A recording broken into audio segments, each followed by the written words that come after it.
Hello students. तो 17 दिसंबर के सारे शिफ्ट के क्वेश्चन हम लोगों ने अपलोड कर दिए और जेई वालों खुश तो बहुत हो गए, आज से एग्जाम खत्म है ना। और टेक्नीशियन वालों आपका एग्जाम कल से शुरू है ना। कोई अगर ऐसा बच्चा है क्या जिसने जेई और टेक्नीशियन दोनों फॉर्म फिल किए हुए, अगर ऐसा है तो बताइएगा। तो भाई एग्जाम फिनिश हो गए हैं, अच्छी बात है। हम कोशिश करेंगे कि सारी की सारी शिफ्ट आज ही अपलोड कर दें और कल आपको गाइस मॉर्निंग में जेई की महा मैराथन वीडियो मैं प्रोवाइड कर दूंगी। सारी वीडियो मर्ज करके एक ही वीडियो में आपको बना के मैं दे दूंगी। क्लियर? महा मैराथन वीडियो आपको कल मिल जाएगी, ठीक है। तो ये वीडियो आप देख लीजिएगा। चलो तो अपने क्वेश्चंस पे चलते हैं। जिन बच्चों का एग्जाम हो गया बहुत अच्छी बात है, नेक्स्ट एग्जाम की प्रिपरेशन शुरू कर दीजिए। रिजल्ट कब आएगा, कट ऑफ कब आएगी और आंसर शीट कब इशू होगी, छोड़ दो, दिमाग से सोच निकाल के एकदम डस्टबिन में डाल दो। जब आएगी आएगी, आती रहेगी, उसको सोच सोच के टेंशन नहीं लो, आगे का काम शुरू करो। ये सोचते रहोगे आएगी, अच्छा हुआ नहीं हुआ, ये फालतू में टेंशन क्यों ही लेना है। आप अपना काम करो, जो होना है वो होता रहेगा। आंसर शीट जब आनी होगी आ जाएगी, रिजल्ट जब आना हो जाए आएगा आ जाएगा। ये आपकी टेंशन नहीं, ये गवर्नमेंट की खुद टेंशन है कि हमें अगर वैकेंसी पूरा फिल करनी है तो उनकी टेंशन है, उन पे ही रहने दो। एक्स्ट्रा टेंशन अपने ऊपर नहीं लेनी है ना। चलो, आर्टिकल 251 से रिलेटेड क्वेश्चन आया था, किससे संबंधित है, और आर्टिकल 240 किससे संबंधित है। तो भैया द ट्विस्ट इज, बच्चों ने बोला है 251 नहीं आया था, 251 की जगह 240 आया था। कोई बात नहीं है, 251 हम तैयार कर लेंगे, 240 हमारा था तो उसका आंसर देख लेंगे। क्लियर? चलो, तो 251 हमारा क्या है कि संसद के द्वारा बनाए गए कानून और राज्यों के विधानमंडलों के द्वारा बनाए गए कानून के बीच जो असंगतता होती है, असंगतता जिसको बोलते हैं ना, उससे जुड़ा है। चलो नेक्स्ट, आर्टिकल 240 पूछा गया था, तो कोई बात नहीं, अगर 240 भी आया है या 251 आया, जो भी आया, मैंने दोनों ही मेंशन कर दिए ताकि हमारे बच्चे लोग परेशान नहीं हो। क्लियर? चलो, तो 250 के तहत क्या है, राष्ट्रपति कुछ केंद्र शासित प्रदेशों के लिए विनियम बना सकता है। क्लियर? नेक्स्ट, दिल्ली सल्तनत का पहला शासक कौन था? कुतुबुद्दीन ऐबक। ठीक है, प्लेलिस्ट किसने की थी? किसी ने नहीं की होगी, कोई बात नहीं है, हम तो है बताने के लिए। राज्य पुनर्गठन अधिनियम 1956 के तहत कितने केंद्र शासित प्रदेश थे? बच्चे बोल रहे थे, ये पूछा गया था कि 1956 में कितने केंद्र शासित प्रदेश थे। जो भी है आपका केंद्र शासित प्रदेश 6 थे और उस समय राज्य कितने थे हमारे? 14। ठीक है, 14 state and 6 union territories. Clear? कोई डाउट नहीं है। अगर आपको किसी भी क्वेश्चन में लैंग्वेज का थोड़ा सा भी फर्क पता पड़ रहा है तो आप हमें कमेंट बॉक्स में विद क्वेश्चन नंबर मेंशन कर दीजिएगा, हम आपको रिप्लाई करेंगे। क्लियर? चलिए, दानियल चक्रवात किस देश ने नाम जो है किस देश ने दिया था? भाई मोस्ट कंफ्यूजिंग क्वेश्चन मिला है ये। यहाँ बच्चों ने बोला है, यहाँ पे देखो क्या हुआ है, आपको ऑप्शन में कतर नहीं मिला है, मे बी जो बच्चों ने बोला है। सऊदी अरब शायद था, इसके अलावा आपको ओमान मिला है, ये चीजें मिली है ना। अब यहाँ पे क्या कंफ्यूजन है, बच्चों को तो ये पता है कि कतर देश ने नाम दिया है, सही बात है भैया, दिया है, लेकिन कुछ बच्चों का बोलना है सऊदी अरब आंसर सही है, क्योंकि हमारा कतर ऑप्शन में नहीं दिया था तो उन्होंने सऊदी अरब टिक किया है। सही है। अब देखो, ओमान किसने टिक किया है? जिसने, अगर सऊदी अरब ऑप्शन में दिया था उसने ओमान अगर टिक किया है तो भैया गलत टिक किया है। आपको मैं बताऊं, इस क्वेश्चन को लेके मैं भी थोड़ा सा धोखा खाया था, मैंने भी, फिर मैंने सर्च किया इसको, तो यहाँ पे मेरे को एक न्यूज़पेपर पे मैंने पढ़ा, न्यूज़पेपर था हमारा जागरण जो आता है, उसका एक आर्टिकल मैंने देखा, तो उस एक आर्टिकल को ढूंढना पड़ा। उस आर्टिकल में ये मेंशन था, देखो मैं अपना कुछ नहीं बता रही, मैंने दो न्यूज़पेपर बाद में एक और न्यूज़पेपर से वेरीफाई भी किया इस चीज़ को, इसके बाद जो मुझे मिला वो मैं आपको शेयर कर रही हूँ। ये मत सोचो कि मैम अपना ज्ञान दे रहे, अपना नहीं दे रहे भाई, क्योंकि ये ऐसा प्लेटफॉर्म है यूट्यूब, अगर मैं आपको कुछ भी गलत बताऊंगी तो मुझे पता आप लोग मुझे वापस गालियां दोगे कि मैम आपने गलत बता दिया। तो भाई ये स्टडी चैनल है, मैं खुद नहीं चाहूंगी कि मैं कोई भी गलत चीज़ आपको पहुंचा दूं, गलत इन्फॉर्मेशन आपको दे दूं और आपका उससे क्वेश्चन गलत हो, है ना। तो यहाँ पे जो मुझे पॉइंट्स मिले मैं उनकी बात कर रही हूँ। अगर सऊदी अरब ऑप्शन में दिया था और किसी ने ओमान टिक किया है तो बिल्कुल गलत टिक किया, ये तो 100% बात ठीक है। अब कतर ऑप्शन में नहीं था, कोई बात नहीं। तो जागरण में जो दिया था एडवर्टाइजमेंट, पूरी न्यूज थी, उसमें ये दिया कि जो दाना नाम है ये सऊदी अरब ने दिया। पूरी बात सुनना, ठीक है। ये क्या है, एक अरबी शब्द है जिसका मतलब क्या है, उदारता। पॉइंट ये, लेकिन द ट्विस्ट इज, जो हमारा वर्ल्ड मेट्रोलॉजिकल ऑर्गेनाइजेशन है यानी WMO, विश्व मौसम विज्ञान संगठन, इनके अनुसार जो ये नाम है ये दिया है कतर ने। ये है ट्विस्ट इसमें। ये मैंने 2 न्यूज़पेपर से वेरीफाई किया है। I think the times of India में भी यही आपको मिलेगा अगर आप इसका आर्टिकल ढूंढ पाए तो, है ना। और जागरण का अगर आप आर्टिकल देखेंगे ना तो आपको जागरण में मिल जाएगा। स्क्रॉल करके नीचे की जाएंगे तो नीचे छोटे से पॉइंट्स में, मतलब पूरा आर्टिकल नहीं, बीच बीच में कहीं आप देखेंगे ना वहां पे आपको लिखा हुआ मिलेगा। जब ये वेरीफाई किया है मैंने, तब मैंने ये आपको यहाँ पे बताया, ये मैंने वेरीफाई किया है, ताकि आप मुझे ये नहीं बोलो मुझे कल का गाली ना मैम ने गलत बताया, तो वो काम नहीं करना है। मैं कुछ भी कंटेंट डालूंगी मैं गलत नहीं डालूंगी, अगर मुझसे गलती हुई तो मैं 10 बार माफी भी मांगूंगी आपसे बता के।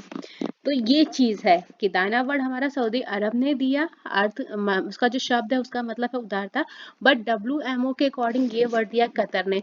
अब भैया जब कतर ऑप्शन में नहीं था तो हमारे पास सऊदी अरब ऑप्शन में मिला ही मिला होगा।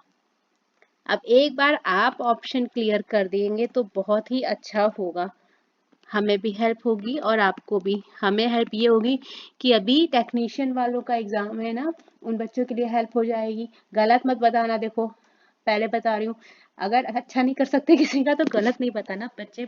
आप लोग कभी कभी ऐसे बात करते हो, एग्जाम लेके आ रहे हो गलत क्वेश्चन सेंड कर रहे हो जानबूझ के, तो ऐसा काम मत करना। अगर नहीं बताना है तो मत बताओ, बट गलत इन्फॉर्मेशन प्रोवाइड नहीं करनी है। क्लियर, चलो। तो यहाँ पे मैंने इसलिए दोनों मेंशन किए, आपको अगर कतर ऑप्शन में नहीं दिया था तो आप सऊदी अरब आंसर टिक करना था। भारत की जूनियर पुरुष हॉकी टीम के नए मुख्य कोच कौन है? PR श्रीजेश जी। क्वेश्चन हमारा रिपीट है। अब मुझे अभी याद नहीं आ रहा है कि ये ALP में था या RPF में था, पर ये क्वेश्चन रिपीट हुआ है, ये आया है अभी। नाटो शिखर सम्मेलन 2024 कहाँ पर हुआ था? वॉशिंगटन DC में। ये क्या था, इनॉग्रेशन पूछा था, ठीक है, इसका इनॉग्रेशन पूछा था कहाँ पर हुआ था। मिडनाइट चिल्ड्रन के लेखक कौन है? सलमान रुश्दी। सीरियल का आया हुआ क्वेश्चन है और 365 डेज की सीरीज में मैंने बताया भी था इसको, क्योंकि सलमान रुश्दी से ये रिलेटेड जो भी बुक्स थी मैंने आपको कुछ कुछ बताई थी, तो वहां पे मैंने आपको बताया था। PYQ सीरीज प्लेलिस्ट में भी मैंने ये क्वेश्चन करवाया था। आर्टिकल 51B किससे रिलेटेड है? तो राज्य राष्ट्रों के बीच उचित और सम्मानजनक संबंध बनाए रखने के लिए हमारा आर्टिकल 51B रिलेटेड है। क्लियर। उचित सीवेज उपचार से रिलेटेड क्वेश्चन था, ये क्वेश्चन हमें बाद में मिल गया था बच्चों से, कोई बात नहीं, तो हमने आगे उसको मेंशन कर दिया, आप टेंशन ना लें। फ्लेमिंग के दाएं हाथ का नियम विद्युत जनरेटर किस नियम पर आधारित है? तो फैराडे के प्रेरण का नियम। देखो ये क्वेश्चन भेजा है बच्चे ने, जिसने भेजा, हमने इसको एज इट इज रखा है। ये क्वेश्चन हमने इसमें कोई भी छेड़खानी नहीं की है, ये क्वेश्चन जिस बच्चे ने दिया है एज इट इज हमने पेस्ट किया है। बट हो सकता है लैंग्वेज इस क्वेश्चन की चेंज है, बट क्वेश्चन आया आपका ये वाला है, ठीक है। इसको वेरीफाई करने के बाद में बच्चे ने बोला कि हमें ऑप्शन ये करना था, कि आपको ऑप्शन दिए थे और पूछा था कौन सा फ्लेमिंग के दाहिने हाथ के नियम पर कार्य करता है। तो ये जिसका भी क्वेश्चन है भाई कोई बात नहीं है, मैंने मेंशन आपका कर दिया है। देखो बच्चा क्वेश्चन भेजता है तो हमारी प्रायोरिटी है कि हमें क्वेश्चन मेंशन करने हैं, ठीक है, क्योंकि बाद में वो भेजेंगे नहीं, इसलिए हमें भी सारे बच्चों को लेके चलना है। आपने जो क्वेश्चन दिया ठीक है, कोई दिक्कत वाली बात नहीं है, लेकिन हमें ये क्वेश्चन मिला है जो बोला गया ये आया था विद्युत जनरेटर, हमें आंसर टिक करना था। बट कोई बात नहीं, मैंने दोनों ही चीजें मेंशन कर दी। तो ये क्वेश्चन मैंने अपने व्हाट्सएप से उठा के आपको डायरेक्ट यहाँ पे मेंशन किया है। निम्नलिखित में से कौन सा फ्लेमिंग के दाहिने हाथ के नियम पर कार्य करता है? तो ये है विद्युत जनरेटर। क्लियर, चलो। भारतीय महिला संघ WIA की स्थापना 1917 में किसके द्वारा हुई? एनी बेसेंट, मार्गरेट कजिन्स और डोरोथी जिनराज दासा। चलो, नारी शक्ति वंदन अधिनियम 2023 को कब मंजूरी दी गई? 18 सितंबर 2023। कुछ लोगों ने बोला होगा 19 सितंबर, तो भैया 18 सितंबर डेट जो है ये कंफर्म मैंने देखी है। 19 सितंबर ऐसी कोई डेट अभी मुझे नहीं मिली है। 18 सितंबर को मैं टिक करूंगी। पीएच वैल्यू अगर 11 हो तो क्या होता है? तो हमारा जो सब्सटेंस है वो क्षारीय होता है। पीएच स्केल के बारे में क्या बताया था 365 डेज की सीरीज में? अगर छोटी छोटी बातें भी ध्यान दोगे ना तो ध्यान नहीं देते हो। सबसे बड़ी बात, पीएच स्केल की वैल्यू 0 to 14, 0 to 7 में डिवाइड किया था, 7 में डिवाइड किया था, 7 to 14, 7 हो गया हमारा न्यूट्रल, यही तो पढ़ाया था। इस तरफ चलोगे तो ये नेचर क्या हो जाएगा? एसिडिक, और इस तरफ जाएंगे तो नेचर क्या हो जाएगा? बेसिक। क्लियर क्लियर बताया था। अच्छा, 365 डेज सीरीज तो देखते नहीं हो। हालांकि उसको भी मैंने पॉज कर रखा, लेकिन मैं बता बता के थक गई हूँ। वहां पे इतना मतलब मैं ढूंढ ढांड के क्वेश्चन अच्छे से कराती हूँ, लेकिन कभी कभी गुस्सा भी आने लग जाती है कि आप लोग जो बहुत इतना इंपॉर्टेंट सेशन, अरे एक बार जीके शॉर्ट ही चेक कर लेते, जिसका एग्जाम था जीके शॉर्ट्स पढ़ लेते ना अगर प्लेलिस्ट में, तब भी आपके 8 से 10 क्वेश्चन बन जाते। लेकिन नहीं पढ़ना है, कंटेंट बोल बोल के थक जाती हूँ, कभी कभी सुनते नहीं हो तो गुस्सा आती फिर। चलो, बाद में बोलोगे ये आया था, कोई बात नहीं।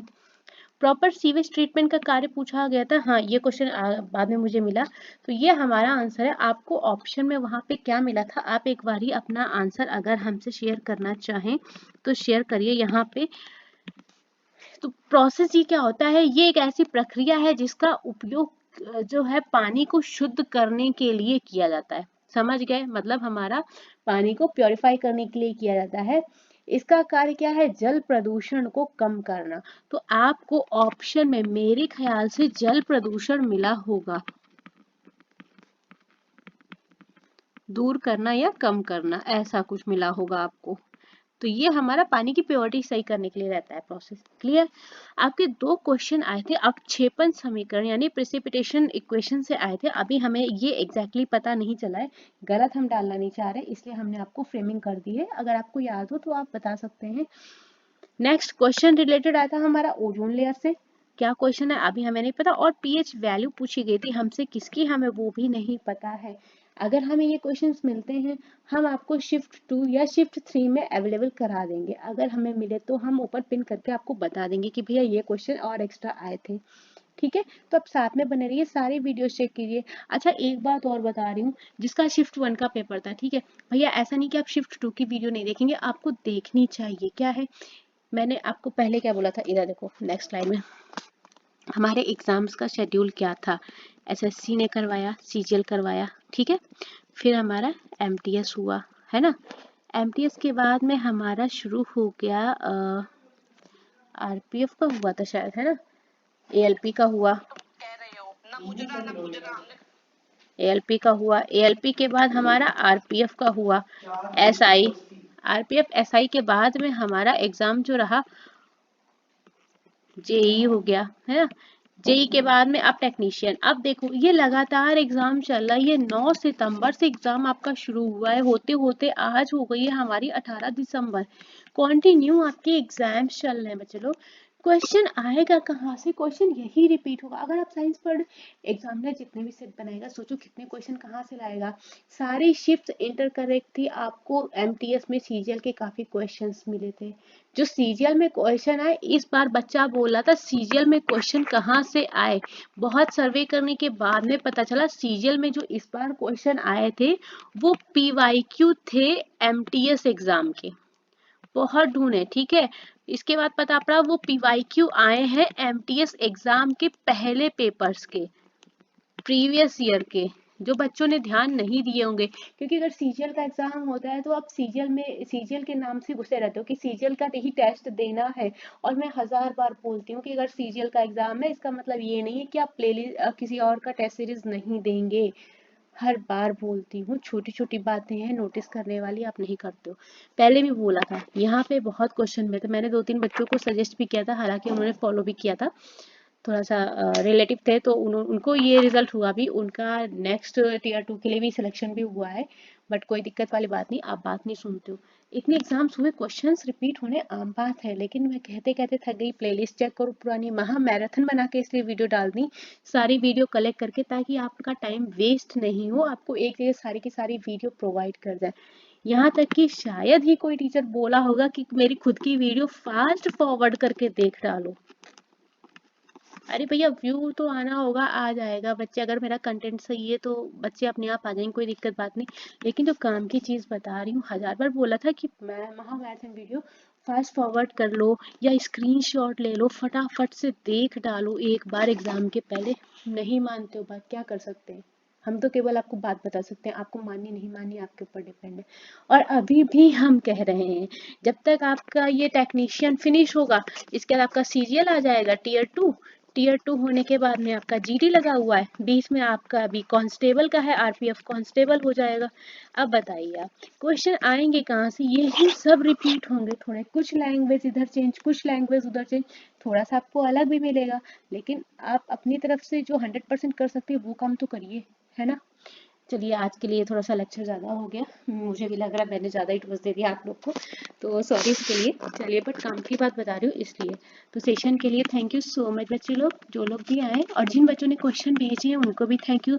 मैं आप लोग में व्हाट्सएप पे कनेक्ट बने रहिए हमारे साथ, फिर मिलते हैं आप लोग को, ठीक है।